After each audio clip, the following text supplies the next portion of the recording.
বৃষ্টি ভেজা ভালোবাসা। আকাশটা সকাল থেকেই গোমরা মুখে ছিল, যেন এখনই কেঁদে ফেলবে। রিয়া জানালার পাশে বসে অফিসের ফাইল দেখছিল, আর মাঝে মাঝে বাইরে মেঘে ঢাকা আকাশের দিকে তাকাচ্ছিল। হঠাৎই টিপটিপ করে বৃষ্টি শুরু হলো, প্রথমে হালকা, তারপর ঝমঝমিয়ে। রিয়ার মনটা কেমন যেন আনমনা হয়ে গেল। এই বৃষ্টি তাকে ফিরিয়ে নিয়ে গেল প্রায় 5 বছর আগের এক বিকেলে। সেদিনও এমনই বৃষ্টি পড়ছিল। রিয়া তখন ইউনিভার্সিটিতে পড়ত।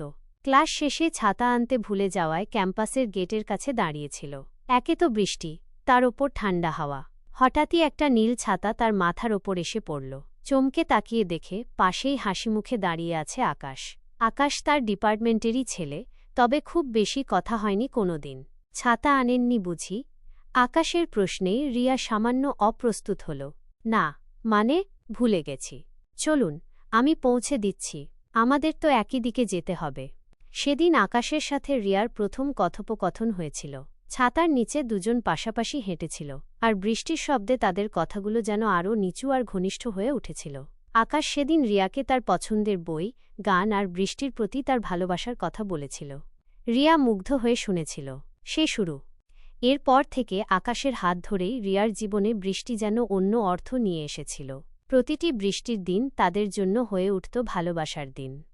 একসঙ্গে বৃষ্টিতে ভেজা, চায়ের দোকানে বসে আড্ডা দেওয়া, এমনকি বৃষ্টির দিনে ছাদে উঠে গান গাওয়া, সবকিছুই তাদের প্রিয় হয়ে উঠেছিল।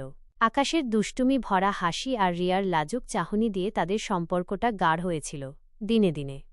কিন্তু ভালোবাসার গল্পের মোড়ে কখনো কখনো অপ্রত্যাশিত বাঁক আসে। আকাশ পড়াশোনা শেষ করে অন্য শহরে চাকরি পেয়েছিল।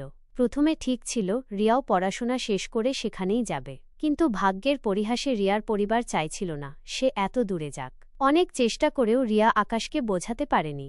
দূরত্বের চাপ আর পারিবারিক বাধ্যবাধকতা তাদের ভালোবাসার সুতোয় টানাপোড়েন তৈরি করেছিল।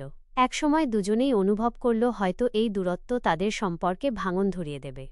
মন খারাপ নিয়ে তারা বিচ্ছেদের সিদ্ধান্ত নেয়। রিয়ার মন ভেঙে গিয়েছিল। প্রতিটি বৃষ্টি যেন তখন তাকে আকাশের অনুপস্থিতি মনে করিয়ে দিত।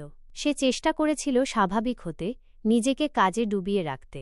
অনেকটা সফলও হয়েছিল। 5 বছর কেটে গেছে, রিয়া এখন প্রতিষ্ঠিত। কিন্তু বৃষ্টির দিনে সেই পুরনো স্মৃতিগুলো আজও জীবন্ত হয়ে ওঠে। বাইরে বৃষ্টির তীব্রতা বেড়েছে। হঠাৎই রিয়ার ফোনটা বেজে উঠল।